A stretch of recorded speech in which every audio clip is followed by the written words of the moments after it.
চলতি মরশুমে অমরনাথ যাত্রার ক্ষেত্রে এক বড় বিজ্ঞপ্তি জারি করা হলো। এবার অমরনাথ নো ফ্লাই জোন।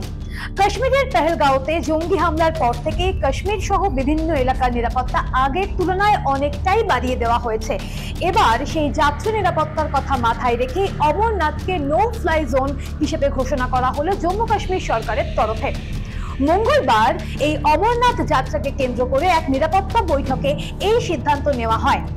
যেরকমটা বলা হয়েছে যে 1 জুলাই থেকে 10 জুলাই পর্যন্ত অমরনাথে এই এলাকায় কোনো রকম কোনো হেলিকপ্টার পরিষেবা থাকবে না, অর্থাৎ নো ফ্লাই জোন হয়ে থাকবে অমরনাথ।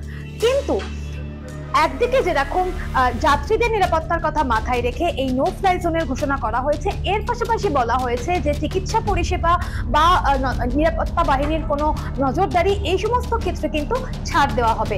তবে সেক্ষেত্রেও একটি এসওপি খুব দ্রুতই প্রকাশিত হবে। এর পাশাপাশি এবার অমরনাথ যাত্রার এই যে যাত্রা পথ, এই যে রুট, সেই রুটে প্রায় 50,000-এরও বেশি সেনা মোতায়েন করা হবে। অপারেশন সিঁদুরের পর পাকিস্তান তার যোগ্য জবাব পেয়েছে।